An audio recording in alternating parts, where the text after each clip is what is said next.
G'day, Chief. Welcome to the Inner Chief Podcast, episode 358. We continue our series on how to give feedback and embed it in your team's culture. Today, we're going to talk all about how to deliver like a true chief. In episode 357, we spoke about how to prepare like a coach. And I mentioned a downloadable PDF which will help you. It's got all the scripts I'm going to talk about today, plus a few bonus ones, and all the material to prepare and then embed across the team. Go to chiefmaker.com/feedback if you would like to get that downloadable PDF. Chief, as I mentioned in 357, by the way, if you haven't listened to that, please go back and listen to it. It is important context for this episode. We spoke about how to prepare like a coach. Today in 358, we're going to talk about how to deliver like a true chief with some specific feedback methods and scripts. And then we're going to talk in episode 359 about how to give feedback or create the culture across your team. Okay, Chief, I want to give 6 rapid methods now on how to deliver like a true chief, and just some processes and some scripts that might help you bring this to life. Okay, first method to deliver like a true chief is the straight up method. It's the most common form of feedback. It's regular, it's all the time. There's no emotion to it. Okay, really simple. Remember, if you bring emotion to feedback, that person will feel it. And I go, wow, this is heavy time. But if you're just off the cuff, just say something. Hey, Matt, I was just thinking next time we're in that meeting with the COO, you could just do this, like a 1% idea. You reckon that would help? Like, there's nothing to it. You're just collaborating, trying to do something better. Just the straight up, zero stress. Hey, next time we're in there, hey, we should do this. Oh, what do you reckon? Yeah, straight up feedback, working together collaboratively, really, really powerful. Put that in your kit bag, Chief, and use it all the time. Okay? Number 2 is the self-rate method. Everyday kind of feedback designed to create this flow of conversation around how to get better. Okay? Now, I was asked recently, I was presenting to a rugby union club, and somebody said to me, hey, if you're not really that confident as an athlete getting feedback from your coach, what might you do? And here's this whole self-rate thing is about getting specific and allowing someone to either give you feedback or to request feedback in a really easy manner. So what it's about is not saying your whole performance is terrible or doesn't need improving. It's getting into this quite specific. So here's a few scripts. How would you rate your performance in that meeting out of 10? Really simple. It gets them into just one meeting, a really simple thing. Hey, what rating out of 5 would you give you and me, us, in that meeting with that client? What is one thing we could do better as a team to improve that rating by 1? Hey, Chief, if we're just going to talk about your performance in sales right now, and your ability to create prospects, what do you think is one thing you could do better? Or what do you think your performance rating is for getting prospects out of 5 as opposed to closing prospects out of 5? And so we're starting to get this flow of conversation. Once again, don't bring too much heavy emotion to this. This is about curiosity and always having their best interests at heart. If somebody will feel that, Chief, if they know that these questions are only coming because you really want them to achieve their dreams, to achieve their goals, then they will accept it every time. Okay? So the self-rate method. Dial it in on one thing. Rate yourself in a meeting, rate yourself in your ability to do sales or HR or partner meetings or to develop a particular kind of policy, whatever it is. Rate them and then work together to see how they can improve that number by just 1. Oh, you rated yourself a 3 out of 5 on policy development. What do you think it would take to get us to 4? Like, what do you reckon? Simple as that. The heads up version is, or the heads up feedback is the next method of feedback. Heads up is sort of like a bit of a shot across the bow sometimes, but it's more about just bringing their attention to the fact that people are noticing. So it's when someone does something maybe a bit out of character, maybe they drop the ball, and it's about showing them you care and you've noticed. Hey, I noticed you haven't been yourself lately. Maybe a little on edge, and you're a bit short in that meeting with Bob. Is everything okay? Okay, so it's genuine. It's, hey, I noticed something. I care about you. I notice what's happening with you every day. Okay? Hey, I noticed you having to leave the office a bit early at the minute. Hey, is everything okay?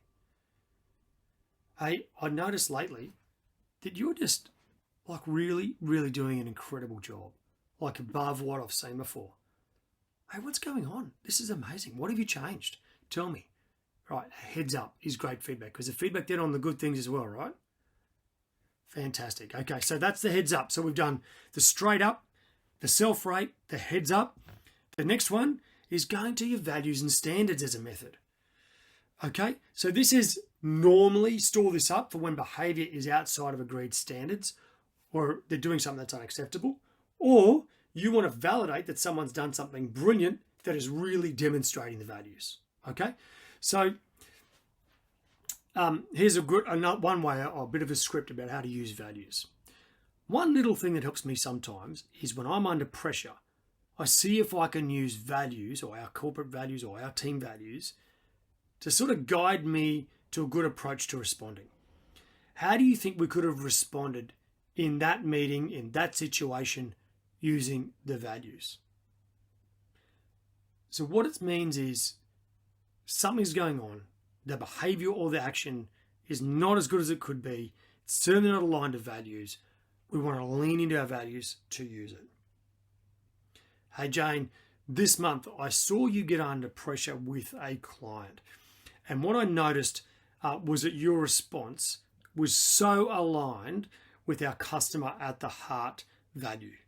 You just stopped. You went slow. You listened. You really understood. Let them vent a bit. And as a result, we've gained probably a client for life. And I just think you did such a brilliant job. A really good backup kind of to some amazing work someone in the team has been doing. The fifth method is the insight method. If you go back to episode 357, I spoke about an insight made by the coach is owned by the coach. An insight made by the client, the person you're giving feedback to, is owned by the client. So this is if someone is in stuck mode. They can't see their actions are impacting others. They don't want to move. Our aim and everything we do in this moment is to help them have an insight. Now, one of the methods I use is called perceptual positions. It's from the world of neurolinguistics. And what we sometimes do is we might recreate a meeting room, go back into the meeting room after the meeting is finished, and I get my client to replay the meeting from like a fly on the wall and then sitting in different seats around the room. Hey, what's it like looking over at Peter? When Peter speaks to me, what's that like? Okay, then I might go into Julie's seat or I might go into Shane's seat. All these different positions allow someone to upload and consider what's it actually like to be in someone else's shoes. They are having the insight and therefore they own it. So that's a process using space that you can use, right? The other way to do it is purely linguistically, right? Using a script like this. In that meeting, if you were in Ryan's seat, how would you have felt if you said, or, Peter said this, or Peter said, I don't think that's good enough, or nah, or just shook their head, all silent. How do you think they felt in that moment, right? Here's another one, and we've definitely used this with clients with really tricky scenarios. Hey, if you were the CEO of this organization and the COO did this, what would you do? Assuming you're talking to the COO, right? You're trying to get them to understand what it would be like being the CEO dealing with their performance. So the GM of sales has missed yet another target. The COO comes to the GM of sales and says, hey, if you were the COO and the GM of sales missed target for the third quarter in a row, what would you do? So what it's doing is making that GM of sales feel what it's like being someone else. The insight is made by the client. The last one, Chief, to put in your kit bag, and I said there's a few more in that PDF you can access, is the metaphor method. This is about elegance. This is about doing something that's really easy. You tell a story, an analogy, or use a quote to deliver a message in a really non-confrontational, sometimes inspirational way, right? Here's a couple of examples of more like quotes or analogies to help you get there, right? Steve, I think as we try and influence this, we might need to follow the Delta Force motto, slow is smooth, smooth is fast. Right? As Sun Tzu said, treat your men as you would your most beloved sons, and they will follow you into the deepest valley. A quote may be useful from time to time. Another one, and I gave an example at the beginning about the story, in episode 357, about the feedback I had been given from Chad. Sharing a story about your own experience of failure, of trying to wrestle and get better and grow is a wonderful way of giving some feedback. It validates and normalizes that all of us are imperfect and trying our best to get somewhere. And that is the truth. None of us are the finished product. All of us have been working throughout our careers to get to a certain place. So, Chief, using that metaphor, that opportunity to tell your own story, to use a quote, to do something, it's a really elegant way of sending a message, of sharing a bit of a process with someone. So, Chief, that's the 6 methods to deliver like a true chief. There are another bunch within the download at chiefmaker.com/feedback. I encourage you to go there and get that. In our 3rd episode in the series, episode 359, we're going to talk about the 3 things you can do to foster a culture of feedback across your team. Look forward to having your company then, Chief. As always, remember to stay epic.